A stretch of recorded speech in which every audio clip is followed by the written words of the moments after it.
Here in Shigaraki are many potteries, and each slanted roof in the town covers a Japanese climbing kiln.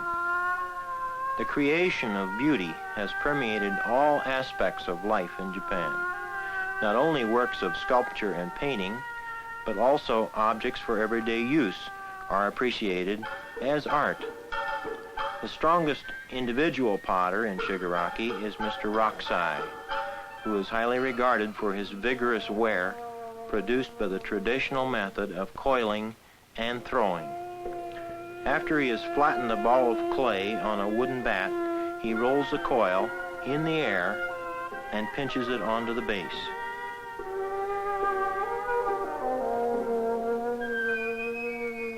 When all the coils have been laid up, Mr. Rokusai skillfully shapes the clay into the lower half of a large planter.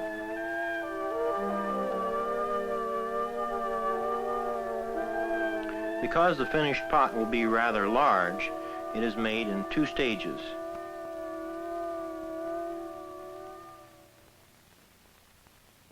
After the first portion is completed, it is removed from the wheel and carried outside to stiffen.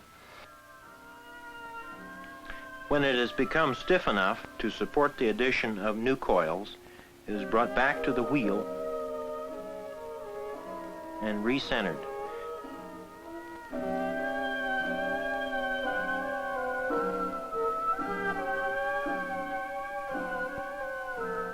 Then Mr. Rokusai inserts a weight to keep the pot in place. The work of the second stage includes adding coils, knitting them together, and pulling up the sides into a large, handsome planter.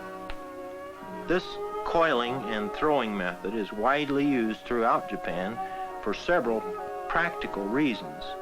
One is that there is virtually no limit to the size of the pot that can be made. Another is that the coiling and throwing method requires less strength than trying to wrestle a large pot from one big lump of clay.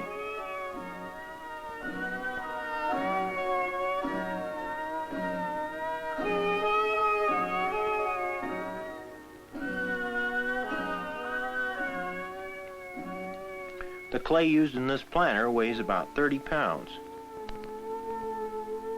Mr. Rokusai uses native Shigaraki clay, which contains chunks of feldspar that begin to melt out in the firing and become white spottings, as the surface of this water container shows. No glaze has been applied. To finish his pieces, the potter depends on the accumulation of wood ash, which makes a natural glaze typical of good Shigaraki ware.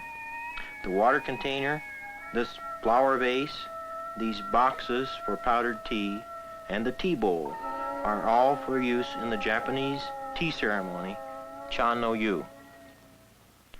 In Shigaraki, the kilns of the various potters are stoked by professional firemen who must know exactly how to judge the heat and its effects on the clay. In this climbing kiln of 11 chambers, the fireman first stokes the bottom chamber until it reaches the proper temperature, about 2400 degrees Fahrenheit. Then each consecutive chamber is brought up to temperature, and firing the entire kiln takes about 5 days. Another type of pottery that has a rugged, natural finish and that takes its name from the region where it is made is bizen ware. Linear patterns such as these are one of the identifying features of bizen ware. These lines are created by stacking the pots in the kiln with pieces of rice straw soaked in brine, which when burned leave trails similar to calligraphy. These bizen pieces are the work of Mr. Kaneshigi, a potter who has been named a national treasure, a title bestowed by the Japanese government on outstanding artists. Mr. Kaneshigi makes pottery especially for the tea ceremony and for the tea house. Here, with the help of an assistant, he is making a large bowl.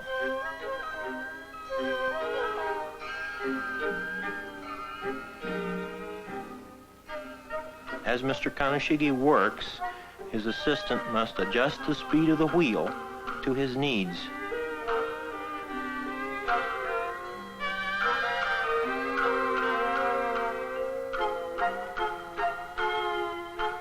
This vertical shape will become a traditional flower vase to be used in the tea house.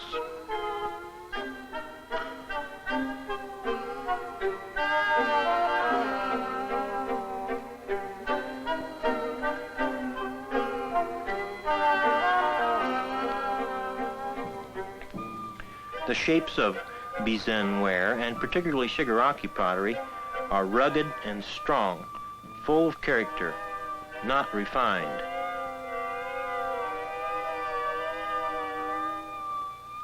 When it is completed, the vase will be left unglazed. Both Shigaraki ware and Bizen ware rely on the accumulation of melting wood ash to produce a natural glaze.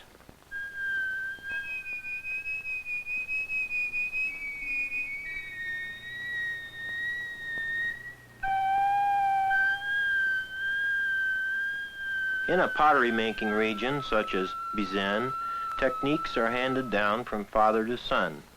Here Mr. Kaneshige's son, Mitsuaki, is preparing the clay by wedging or kneading in the traditional manner, which produces a flower-like pattern. The custom in Japan is that the son follows time-honored practices of his father and ancestors. However, in this case, Mitsuaki is giving a traditional form a slightly individualistic variation.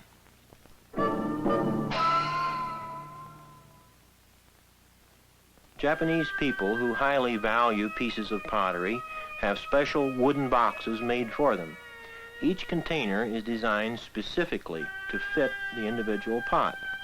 An owner would keep the pot boxed and carefully tied with an attractive ribbon, removing it only to show to special visitors. These pots are excellent examples of mishima decoration, an old Korean technique that can be identified by patterns of inlaid white clay. In the town of Mashiko is the new studio of the famous potter Mr. Shimaoka.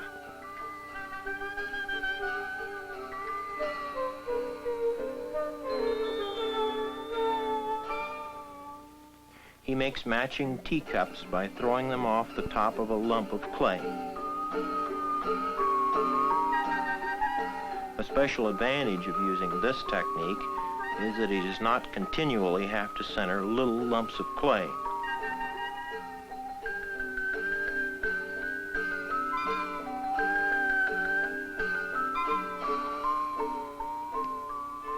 Japanese potters have a special regard for the interior of a pot.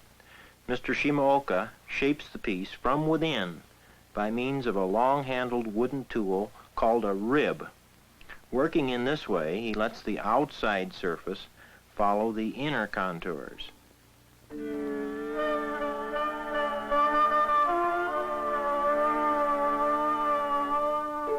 When finished, the cup is cut loose with a string and placed beside the ones previously thrown.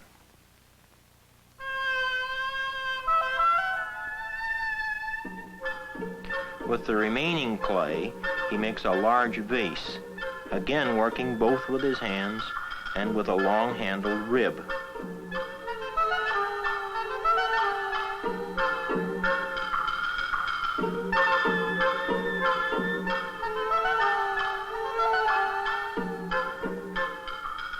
Careful attention is given to the finishing of a strong rim, and a piece of wet leather is used for this purpose.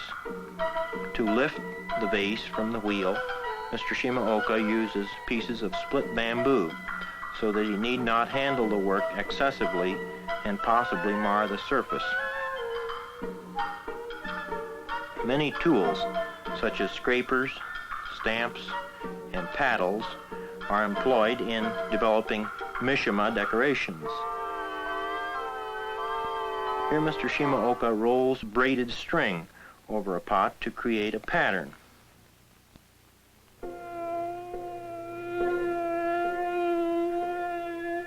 Next, he brushes on a white clay slip.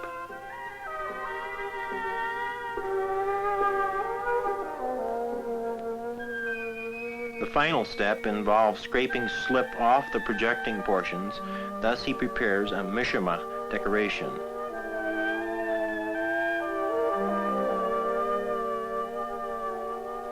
After such applications, pots are carried outside to dry before being taken to the kiln.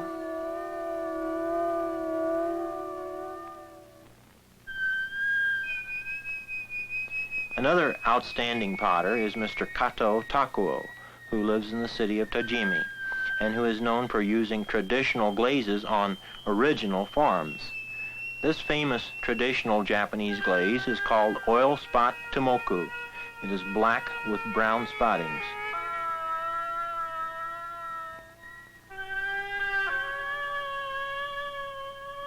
Mr. Kato is working with porcelain clay. Because its smooth, buttery consistency makes throwing a large pot difficult, he utilizes a very practical technique of throwing two identical cylinders.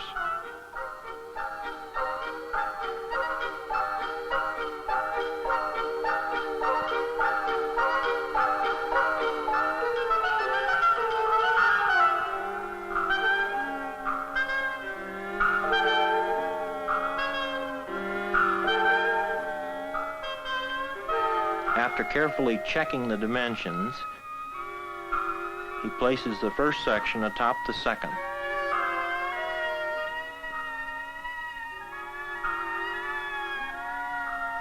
Now, working with the enlarged cylinder, he throws a large, deep bowl.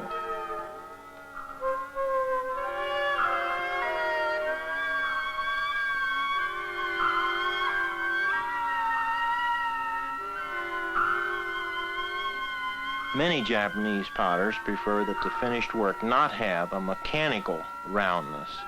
Therefore, Mr. Kato welcomes the fact that the pot is off-center and makes no attempt to achieve perfect centering, which he would regard as being rather sterile. A surface decoration is created by cutting into the clay diagonally and pressing out from the inside.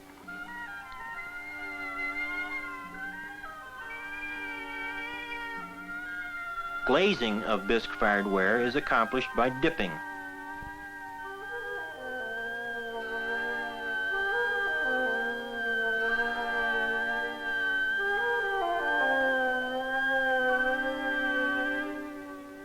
Once the teacups and the flower vase have been coated, they will be placed in the kiln. There, the brown glaze will turn white in the firing. The finished glaze, called shino, has many small pittings that reveal the orange cast of the clay. The most famous tea ceremony ware is raku. This is a black raku tea bowl.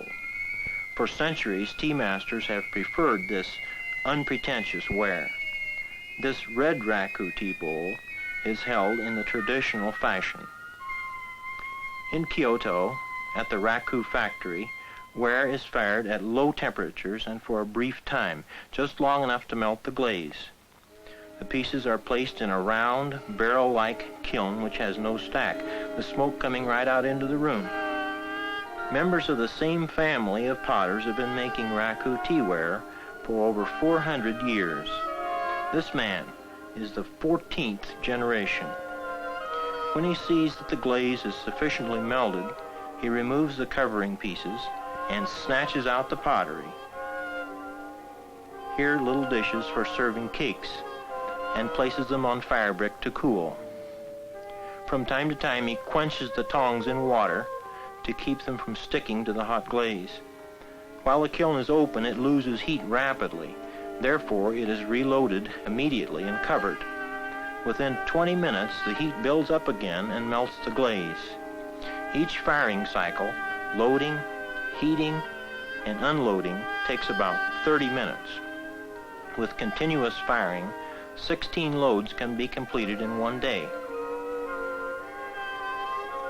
Thus, the visits to Mr. Roksai, Mr. Kaneshigi, Mr. Shimaoka, Mr. Kato, and the Raku factory help one to appreciate traditional methods of making Japanese pottery.